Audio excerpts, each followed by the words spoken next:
Jamás olvidaré el sonido de ese teléfono. Era un martes, estaba ordenando unas fotos antiguas. En la pantalla del móvil, el nombre de mi hija. Contesté, sonriendo, pero lo que oí a continuación, mis rodillas cedieron y tuve que sentarme. Ella, mi propia hija, dijo: «Mamá, mañana nos vamos de viaje a Europa. Ya vendí tu casa de la playa y tu coche. Necesitábamos el dinero. Adiós».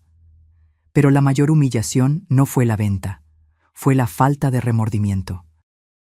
Pero antes de continuar, si esta historia te toca el corazón, no olvides dejar tu me gusta, suscribirte al canal y contarnos desde dónde nos estás escuchando. Vuestro apoyo significa mucho para nosotros. Ahora continuemos. Lo que ella no sabía era que mi difunto marido, Roberto, había previsto exactamente este momento.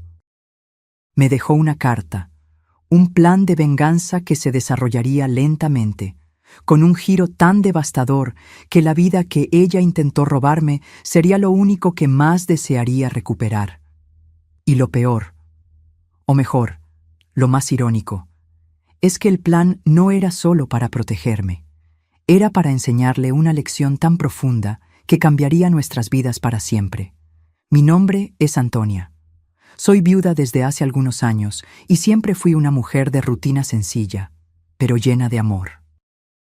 Mi vida estaba centrada en mi marido, Roberto, y en nuestra única hija, Clara. Clara era la niña de los ojos de Roberto. La amaba incondicionalmente, aunque, con el tiempo, yo notaba un brillo de codicia en sus ojos, algo que él siempre intentaba ignorar, pero que a mí me preocupaba cada vez más. Era un martes cualquiera. Yo estaba en la sala organizando algunas fotografías antiguas. Irónicamente, muchas de ellas de Clara cuando era niña. «Mamá, vendí la casa de la playa y tu coche. No tienes que preocuparte por nada, ya me encargué de todo el papeleo». La voz de ella sonaba distante, práctica, como si me estuviera informando sobre el clima. «Tengo que colgar ahora. Estoy en la consulta esperando a Fernando». Antes de que pudiera responder, el silencio. Solo el sonido irritante de la llamada finalizada. Mis piernas cedieron y caí en el sofá, con las fotografías aún esparcidas en mi regazo. Imágenes de Clara con su primer helado, Clara soplando las velas, Clara en la graduación. La misma Clara que acababa de comunicarme, sin ninguna emoción, que había vendido mis bienes más preciados. No por el valor financiero, sino por los recuerdos que llevaban consigo. La casa de la playa fue donde Roberto, mi difunto marido, me pidió matrimonio. El coche fue el último regalo que me dio antes de irse. «¿Cómo pudo?», susurré al retrato de Roberto en la pared. Sus ojos parecían decirme algo que había olvidado. «El sobre».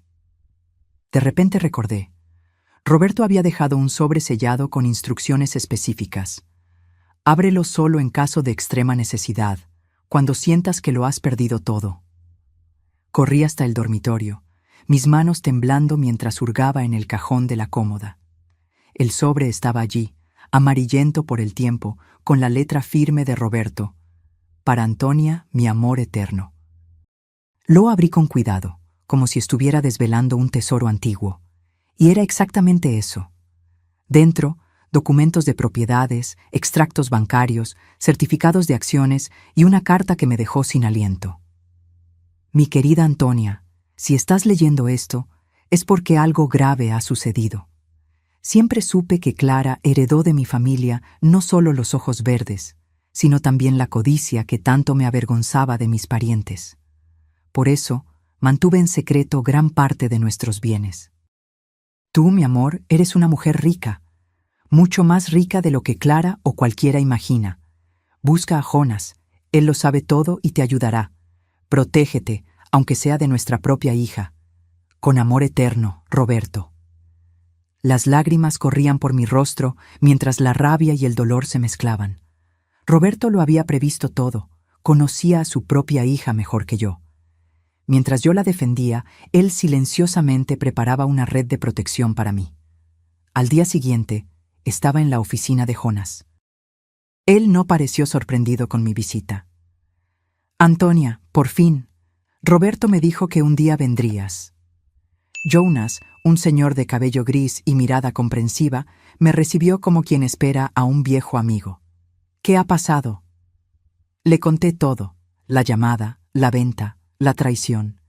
Cada palabra salía como veneno de mi pecho. Jonas solo escuchaba, asintiendo ocasionalmente. Clara falsificó tu firma, Antonia. La venta no tiene validez legal. Él abrió una carpeta en su mesa. Además, todos estos bienes a tu nombre. Ella no tiene idea de la fortuna que posees. ¿Qué debo hacer, Jonas? ¿Confrontarla? ¿Denunciarla? Jonas sonrió, no con alegría, sino con determinación. ¿Venganza? Tal vez, pero no de la forma que imaginas. Vamos a recuperar tus bienes silenciosamente. Mientras tanto, deja que Clara piense que estás arruinada. Deja que se vaya a Europa con Fernando y gaste el dinero que ella cree haberte robado. Cuando se acabe, y se acabará, ella volverá. ¿Y entonces? Pregunté, imaginando una confrontación dramática. Entonces tendrás la oportunidad de enseñarle una lección que jamás olvidará. No con gritos o acusaciones, sino con algo mucho más poderoso: la realidad. Los meses siguientes fueron un ejercicio de paciencia y estrategia. Jonas revirtió la venta fraudulenta de la casa de la playa y recuperó mi coche, todo sin que Clara lo supiera.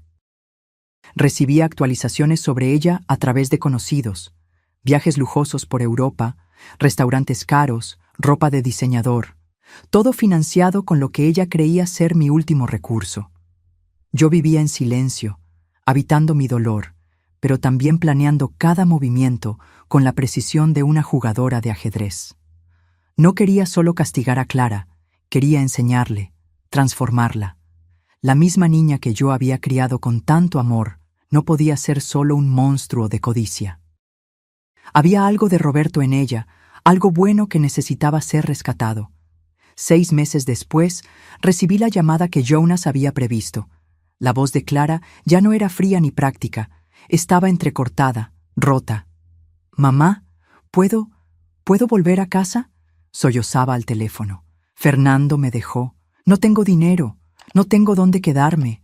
Él se llevó todo y desapareció».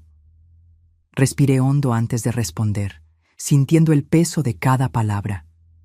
«Tu casa siempre estará aquí, hija». Lo que Clara no sabía es que la casa a la que volvería no era la misma que había dejado. No físicamente, sino emocionalmente. Yo ya no era solo una madre traicionada. Era una mujer con un plan. Y esa sería solo la primera etapa de una lección que cambiaría nuestras vidas para siempre. Clara no sabía que, al regresar a mis brazos abiertos, encontraría no solo un hogar, sino el comienzo de un viaje de redención que yo había orquestado cuidadosamente. Porque mientras ella creía estar volviendo a una madre derrotada y sin recursos, en realidad estaba entrando en un mundo donde cada migaja de consuelo sería parte de mi venganza silenciosa. Y lo más chocante, la antigua caja fuerte de la familia, que Clara jamás supo que existía, guardaba no solo joyas valiosas, sino también secretos sobre Fernando que harían que su mundo se derrumbara de nuevo. Clara llegó una mañana lluviosa, arrastrando una única maleta donde antes había partido con 5. Sus ojos, antes altivos, ahora evitaban los míos. El rostro, antes maquillado con productos caros, mostraba ojeras profundas y una palidez que delataba noches mal dormidas. «Gracias por recibirme, mamá». Su voz era casi un susurro. La abracé, sintiendo su cuerpo delgado temblar contra el mío. Por un momento, toda la rabia planeada se desvaneció, reemplazada por el instinto maternal. Pero entonces recordé la llamada telefónica, la frialdad, la traición. Este no sería un regreso fácil, para ninguna de las dos. «Tu habitación está como la dejaste», dije, manteniendo mi voz neutra. «Debes estar cansada del viaje». El apartamento que Clara encontró era el mismo de siempre, modesto, organizado, sencillo. Ella no sabía que, a pocos kilómetros de allí, yo poseía un condominio entero. No sabía que el coche antiguo en el garaje era solo una elección, no una necesidad. La farsa de la pobreza era mi primera lección. Esa noche, mientras ella dormía, examiné su maleta. Entre ropa cara arrugada y algunos artículos de higiene, encontré una carpeta con documentos. Deudas. Muchas deudas. Fernando había usado el nombre de Clara para préstamos exorbitantes. Mi hija no solo estaba arruinada, estaba hundida en un agujero financiero del que tardaría años en salir.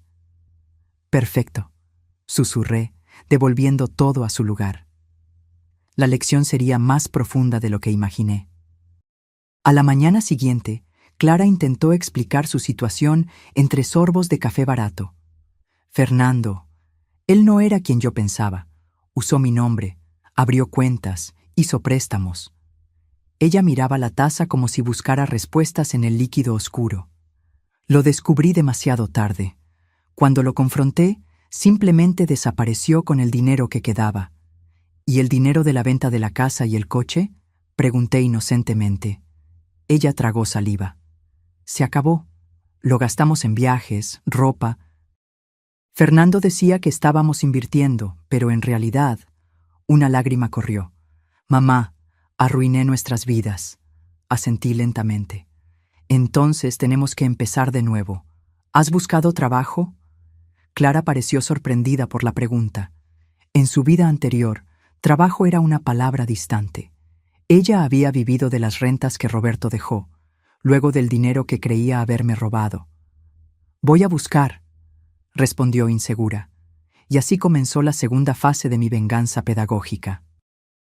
Clara empezó a buscar trabajo a diario. Fue rechazada en entrevistas para puestos que consideraba por debajo de su capacidad. Finalmente, consiguió un empleo como limpiadora en una oficina. Ella, que nunca había limpiado ni su propio cuarto. Cada noche, volvía exhausta, con las manos rojas por los productos químicos y los ojos llorosos. Yo le ofrecía una cena sencilla, un hombro silencioso. Nunca mencionaba la ironía de la situación, nunca le echaba en cara la traición. La realidad lo hacía por mí, a diario. Pasó un mes. Clara comenzó a cambiar. El trabajo duro traía un nuevo brillo a sus ojos, no de felicidad, sino de comprensión.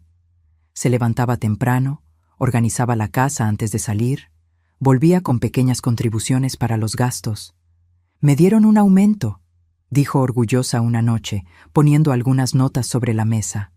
«No es mucho, pero ayudará con las cuentas». Sonreí, guardando el dinero. Esas notas valían más por el gesto que por el valor. Eran las primeras semillas de transformación brotando.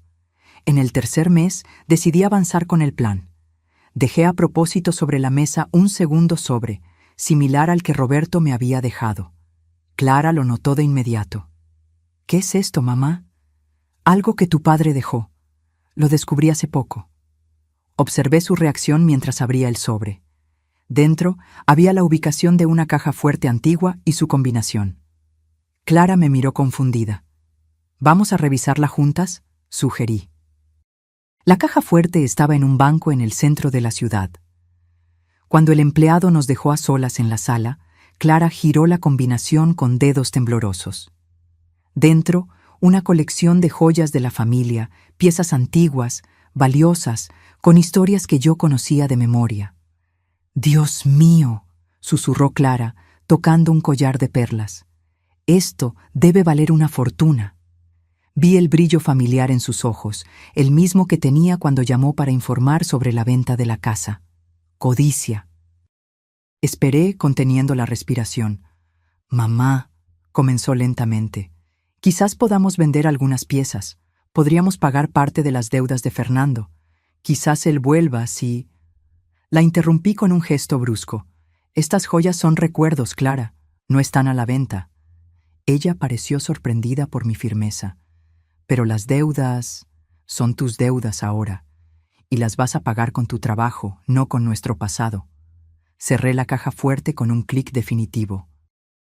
Clara parecía confundida, dividida entre el viejo instinto de manipulación y algo nuevo que estaba naciendo en ella: respeto. Esa noche llamé a Jonas. «Todavía no está lista». dije en voz baja al teléfono, mientras Clara se duchaba. Todavía piensa en salvar a Fernando. Tengo noticias, respondió Jonas. Encontramos pruebas concretas de la falsificación. Fernando usó sus firmas en documentos que ella nunca vio. Técnicamente, Clara puede ser absuelta de gran parte de las deudas. No se lo digas todavía, decidí después de un momento de reflexión. Déjala trabajar un poco más. Deja que la lección penetre más profundo. Las semanas siguientes fueron transformadoras. Clara fue ascendida a recepcionista. Comenzó un curso nocturno de administración. Su postura cambió. Ya no era la niña mimada que partió con mis ahorros, ni la mujer derrotada que regresó. Había dignidad en su cansancio, propósito en sus esfuerzos. Un día llegué a casa y la encontré llorando sobre un álbum de fotografías. ¿Qué pasó?, pregunté, sentándome a su lado. Estoy mirando fotos de la casa de la playa, sollozó. Recuerdo a papá enseñándome a nadar, a ti preparando esos picnics en la arena. ¿Cómo pude vender todo esto? ¿Cómo pude traicionarlos así? Era el momento que esperaba. La verdadera culpa, no motivada por el fracaso, sino por el reconocimiento genuino del error. Puse mi mano sobre la de ella. Mañana tenemos una reunión con Jonas, anuncié. Hay algo que necesitas saber. La mirada confundida de Clara se transformó en shock cuando agregué. Sobre la casa de la playa, nunca dejó de ser nuestra. La oficina de Jonas estaba exactamente como la primera vez que la visité después de la traición de Clara. La misma luz suave entraba por las persianas, los mismos libros jurídicos alineados en las estanterías. Pero algo era diferente.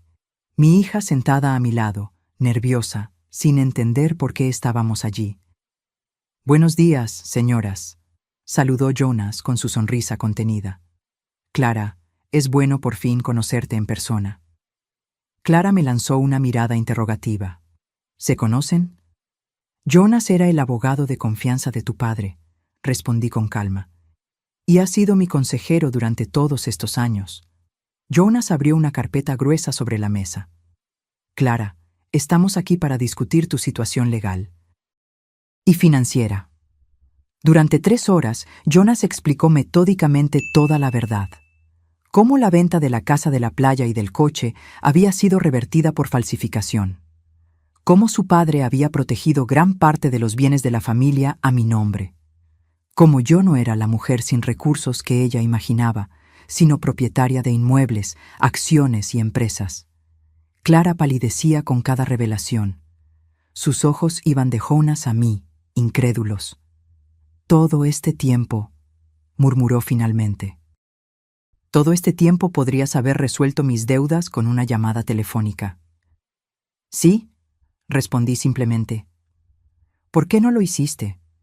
¿Por qué me dejaste trabajar como limpiadora, sufrir con los cobradores, vivir en la ansiedad?» Su voz oscilaba entre el dolor y la indignación. Me levanté y caminé hasta la ventana, observando la ciudad antes de volverme para mirarla. «Porque necesitabas entender el valor de las cosas, Clara. No solo el valor monetario, sino el valor del trabajo, de la honestidad, de la familia. Me traicionaste de la peor manera posible.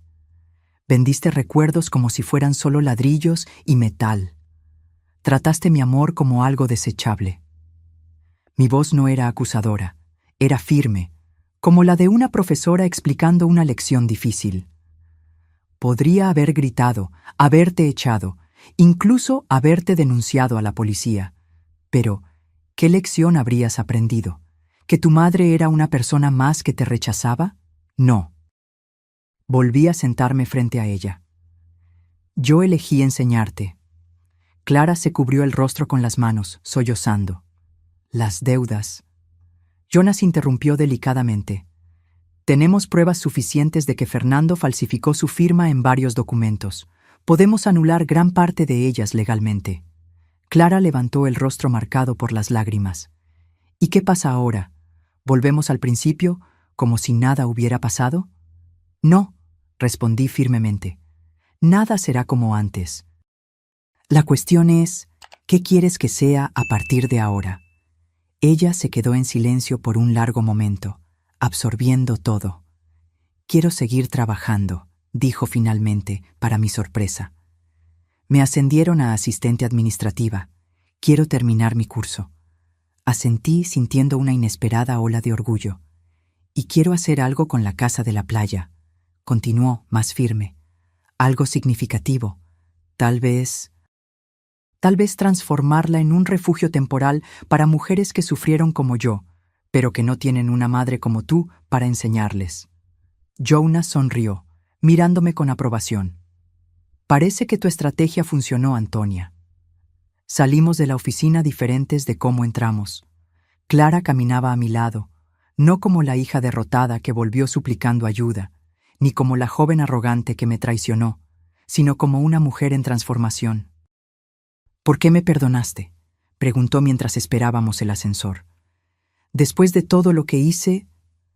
«Perdonar no significa olvidar o fingir que no hubo dolor», respondí. «Significa elegir enseñar en lugar de castigar, amar en lugar de rechazar. Tu padre siempre creyó que podías ser mejor que tus impulsos. Yo también». De camino a casa, nos detuvimos frente a uno de los edificios en el centro. «Este edificio es tuyo», dije casualmente. Clara miró incrédula el imponente edificio comercial. «¿Mío?» «Técnicamente, mío, pero estaba en el plan de Roberto que un día fuera tuyo, cuando estés lista». Ella no respondió de inmediato, solo contempló el edificio como si lo viera por primera vez. «No estoy lista», dijo finalmente. «Todavía no».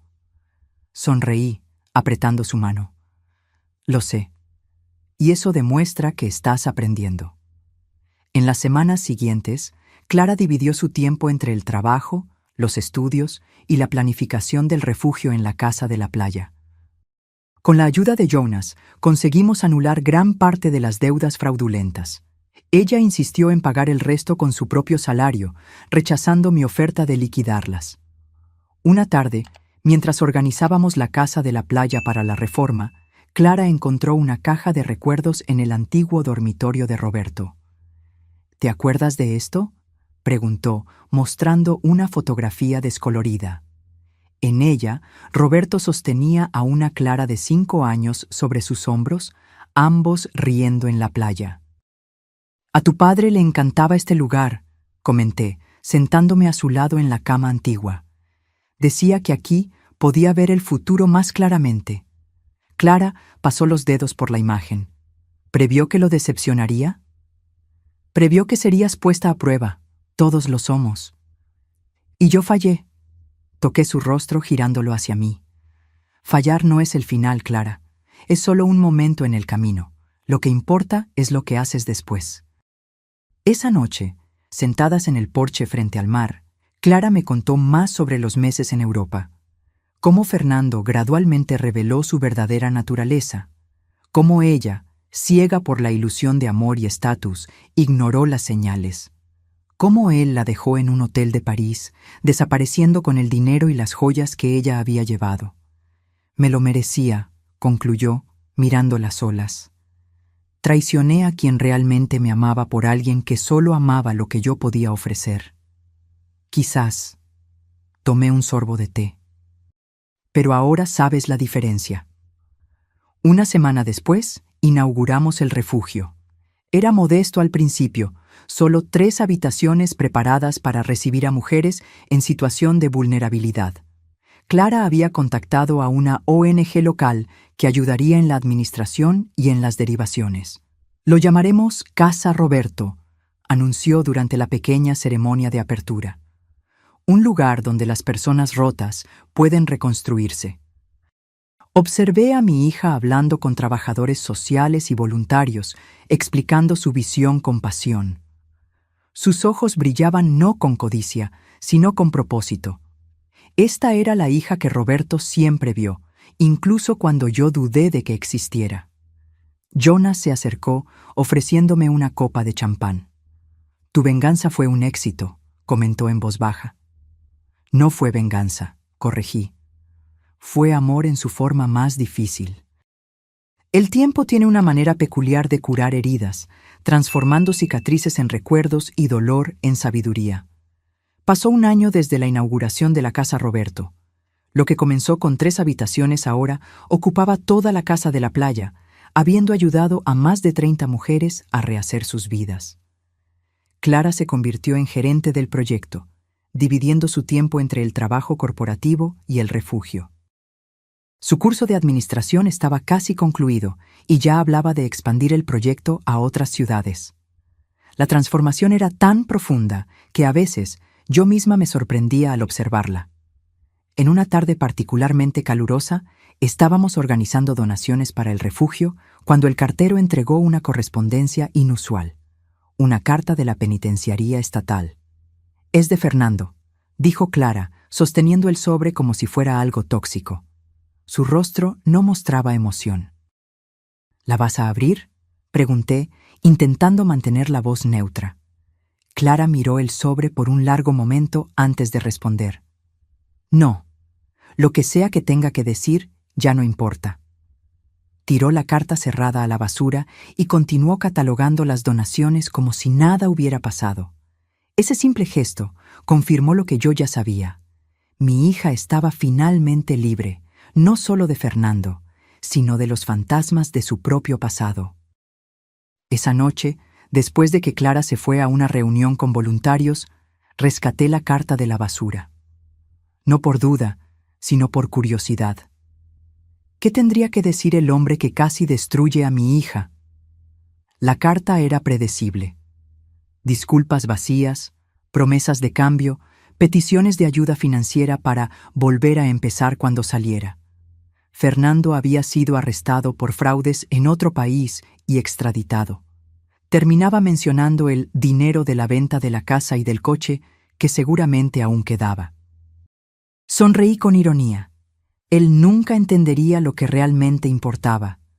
Rompí la carta en pedazos pequeños y la devolví a la basura, donde pertenecía. 2 días después, Jonas me invitó a almorzar. Se había convertido en más que un abogado, era un amigo, un confidente. «Tengo algo para mostrarte», dijo, pasándome una carpeta. Dentro estaban los documentos formales transfiriendo parte de las propiedades al nombre de Clara. «¿Estás segura de que está lista para esto?», preguntó, sus ojos experimentados buscando cualquier vacilación en los míos. «Ella está lista», afirmé con convicción, «y yo también estoy». No era solo una cuestión de dinero o bienes, era sobre confianza, la más frágil de las monedas, que una vez rota tarda años en reconstituirse. En el cumpleaños de Clara, organicé una cena íntima en casa. Solo nosotras dos, como en los viejos tiempos. Preparé su comida favorita y arreglé la mesa con la mejor vajilla. «Tengo un regalo para ti», anuncié después del postre. Le entregué un sobre, el tercero y último de nuestro viaje. Ella lo abrió con cuidado, quizás temiendo lo que encontraría. Sus ojos recorrieron los documentos, abriéndose de sorpresa. «Mamá, esto es... Tu padre siempre quiso que heredaras parte de los negocios. Ahora es el momento». Clara puso los papeles sobre la mesa, sus manos temblando ligeramente. «No sé si me merezco esto». «No es cuestión de merecer, Clara, es cuestión de estar lista para la responsabilidad que conlleva». Ella se levantó y me abrazó, un abrazo diferente a todos los anteriores. No era el abrazo de una hija dependiente o arrepentida, sino de una mujer agradecida por una segunda oportunidad. «Gracias por no rendirte conmigo», susurró. «Las madres nunca se rinden», respondí, acariciando su cabello, «incluso cuando duele, incluso cuando parece imposible». Al día siguiente, fuimos juntas al cementerio a visitar a Roberto. Era algo que no hacíamos desde hacía mucho tiempo, Clara por vergüenza, yo por dolor. Frente a la lápida sencilla, Clara puso un ramo de lirios, las flores favoritas de su padre. «Él estaría orgulloso de ti», dije, observándola arreglar las flores. «Creo que siempre supo que yo necesitaría caer para aprender a levantarme», respondió Clara, tocando el nombre grabado en la piedra. así como sabía que tú serías lo suficientemente fuerte para enseñarme la lección más difícil. Caminamos de vuelta en silencio, cada una perdida en sus propios pensamientos. El dolor de la traición nunca desaparecería por completo. Sería ingenuo creer eso. Pero se había transformado en algo diferente, algo que nos fortaleció en lugar de destruirnos. 6 meses después, Clara me sorprendió con una visita inesperada a mi apartamento, aquel mismo donde ella había regresado derrotada. «Tengo una propuesta», anunció, entusiasmada. «Estoy expandiendo el proyecto del refugio. Conseguimos socios, financiación. Vamos a abrir 3 nuevas unidades el próximo año». «Eso es maravilloso, Clara. Y quiero que tú seas la directora general del proyecto». La miré, atónita. «¿Yo? Pero no tengo experiencia». «Tienes la experiencia más importante», sonrió. «Sabes cómo transformar el dolor en propósito, cómo reconstruir lo que parecía destruido. Fuiste tú quien me enseñó eso». Esa noche, sentada sola después de que Clara se fuera, reflexioné sobre nuestro viaje. La hija que un día me traicionó ahora me ofrecía un puesto de confianza en su proyecto más preciado. El ciclo estaba completo. Tomé una fotografía antigua de nosotras 3, Roberto, Clara y yo, frente a la casa de la playa. Sonrisas despreocupadas, el futuro aún un misterio. ¿Cuántas vueltas había dado la vida desde entonces? La venganza que planeé nunca fue sobre castigo, fue sobre transformación. No quería destruir a mi hija, quería reconstruirla, y en el proceso me reconstruí a mí misma también. «Lo logramos, Roberto», susurré a la fotografía. Nuestra hija encontró su camino. A la semana siguiente, me mudé a un apartamento cerca de la nueva sede de la fundación. Clara insistió en ayudar con la mudanza, cargando cajas y organizando mis pertenencias con el mismo cuidado que yo le había dedicado a ella durante toda la vida. Mientras ordenábamos libros en la estantería, ella encontró un diario antiguo, mi registro de los meses después de su traición. «¿Puedo leerlo?», preguntó vacilante. Asentí. Ya no había secretos entre nosotras. Clara se sentó en el sofá y abrió el diario. Observé su rostro mientras leía mis palabras más íntimas, el dolor de la traición, la cuidadosa planificación de la lección, los momentos de duda, la persistente esperanza. Cuando terminó, cerró el diario y me miró con ojos llorosos. «Me amaste incluso cuando no me lo merecía», dijo simplemente. «El amor verdadero nunca es una cuestión de merecimiento», respondí, sentándome a su lado. «Es una cuestión de elección. Todos los días elegí amarte, incluso cuando dolía. Y yo elijo honrar ese amor todos los días de aquí en adelante», prometió, sosteniendo mis manos. Esa noche, bajo un cielo estrellado, celebramos no solo un nuevo comienzo profesional, sino el renacimiento de un lazo que nunca debería haberse roto. La traición nos hirió profundamente, pero la curación nos hizo más fuertes, más sabias, más completas. Nuestra historia no era sobre venganza, después de todo, era sobre redención, sobre cómo el amor, cuando es puesto a prueba en las circunstancias más extremas, puede emerger más poderoso que nunca. «Por nuestro nuevo viaje», brindó Clara, levantando su copa.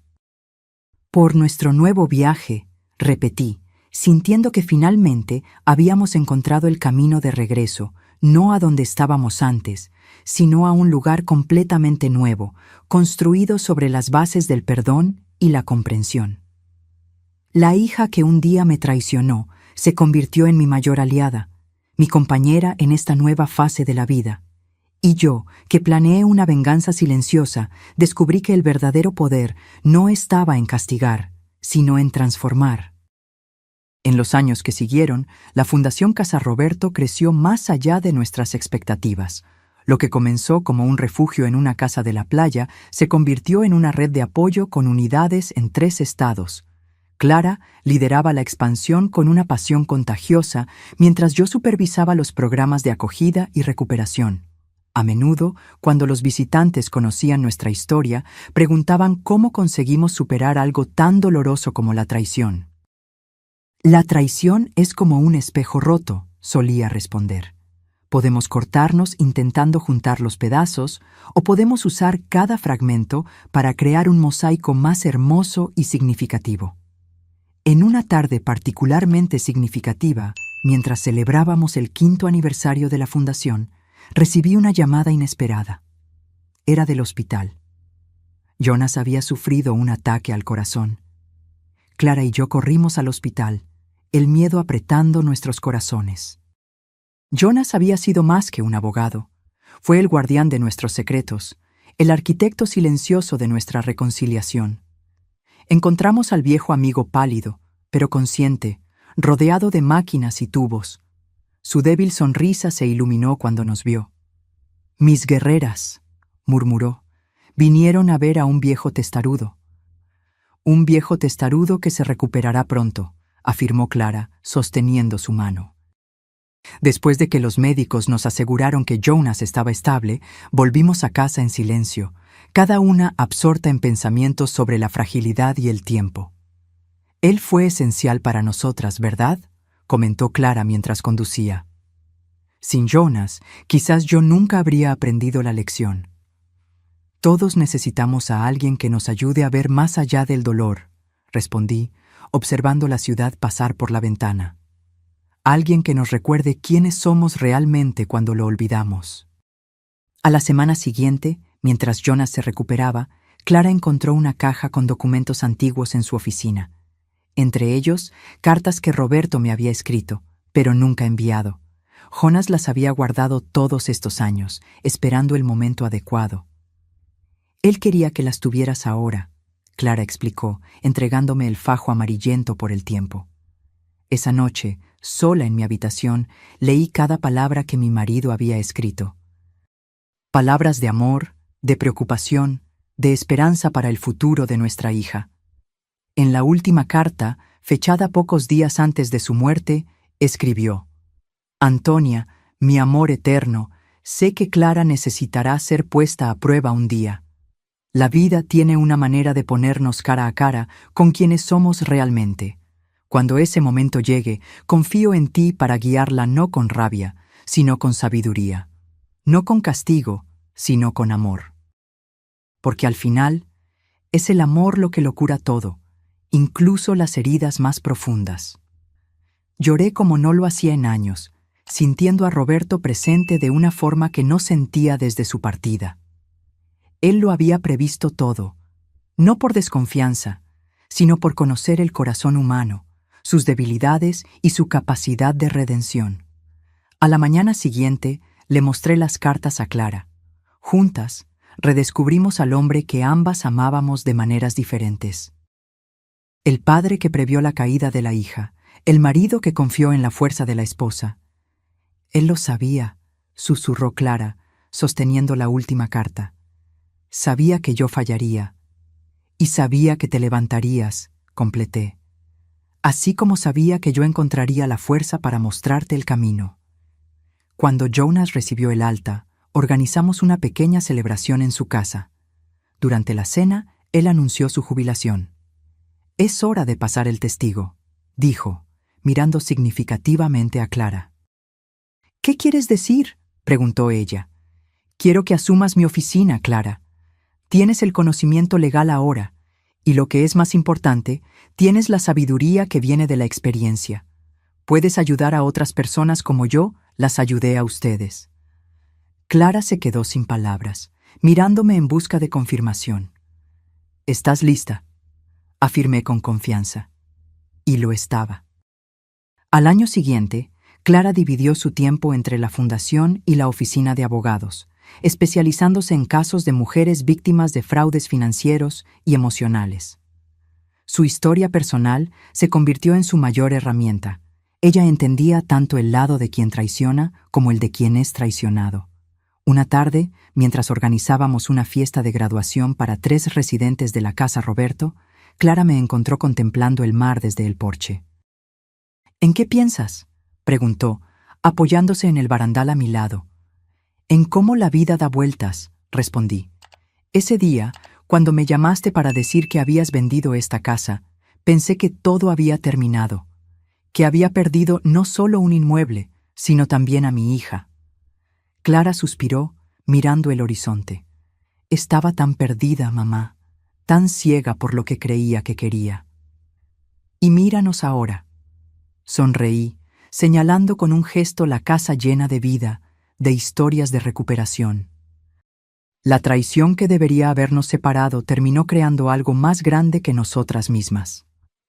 Esa noche, después de que todos se retiraron, me quedé sola en la playa, sintiendo la arena fría bajo mis pies. La luna llena iluminaba el océano, creando un camino plateado sobre las aguas. Tenías razón, Roberto, le hablé al mar, sabiendo que de alguna manera él me escuchaba. El amor puede ser más fuerte que la traición, puede transformar incluso las heridas más profundas en algo hermoso. Un viento suave acarició mi rostro, como si fuera su respuesta. 10 años pasaron desde aquella llamada telefónica que cambió nuestras vidas. 10 años de reconstrucción, aprendizaje y crecimiento. La Fundación Casa Roberto ahora era reconocida a nivel nacional. Clara se había casado con un hombre gentil que conoció durante un proyecto social, alguien que la amaba por lo que era, no por lo que poseía. En una ceremonia especial para conmemorar una década de la fundación, Clara me sorprendió con un anuncio. Hoy quiero homenajear a la persona que hizo todo esto posible, no a través de dinero o recursos, sino a través de una lección que salvó mi vida. Mi madre, Antonia, me enseñó que la venganza más poderosa no es destruir a quien nos hirió, sino transformar el dolor en propósito. Mientras subía al escenario para recibir una placa conmemorativa, miré al público. Mujeres recuperadas, voluntarios, partidarios. Todas esas vidas tocadas porque una traición se transformó en una oportunidad de crecimiento. La traición es solo el comienzo de la historia, nunca el final, dije al micrófono. Lo que hacemos después de ella es lo que realmente importa. Más tarde esa noche, Clara y yo caminamos por la playa, como lo hacíamos a menudo ahora. «Sabes, mamá», dijo, mientras observábamos las estrellas, «a veces pienso en lo que habría pasado si hubieras reaccionado de otra manera, si me hubieras denunciado, rechazado, cortado lazos conmigo. Habría sido más fácil», admití. «La rabia siempre parece el camino más simple, pero no el más sabio». Ella sonrió, apretando mi mano. «Gracias por elegir el camino difícil, por elegir enseñarme en lugar de castigarme». «Gracias por estar dispuesta a aprender», respondí. «Muchos no lo están». Esa noche, acostada en mi cama oyendo el sonido de las olas, reflexioné sobre todo nuestro viaje. La traición había sido solo un capítulo de una historia mucho más grande, una historia sobre el perdón, la transformación y el poder inquebrantable del amor verdadero. La hija que un día me traicionó ahora llevaba mi legado con honor y sabiduría. Y yo, que un día planeé una venganza, descubrí que la verdadera victoria no estaba en hacer sufrir a alguien, sino en ayudarlo a convertirse en una mejor persona. Esa, me di cuenta, era la lección final de Roberto para nosotras dos, que incluso de las cenizas de la peor traición pueden hacer algo hermoso y duradero, algo que trasciende el dolor y toca otras vidas, creando un legado de curación que se extiende mucho más allá de nosotras.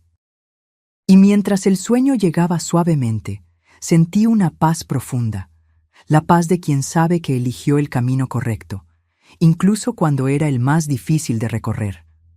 Porque, al final, no es la traición lo que define nuestra historia, es cómo elegimos responder a ella. ¿Y tú? ¿Qué harías en mi lugar? ¿Perdonarías a tu hija? ¿Tendrías la paciencia para enseñarle una lección tan difícil? ¿O la entregarías a la policía? Comparte tu opinión en los comentarios de abajo. Y si te gustó esta historia de superación y venganza silenciosa, dale a me gusta, suscríbete al canal y activa la campanita para no perderte ninguno de nuestros próximos vídeos. Hasta la próxima.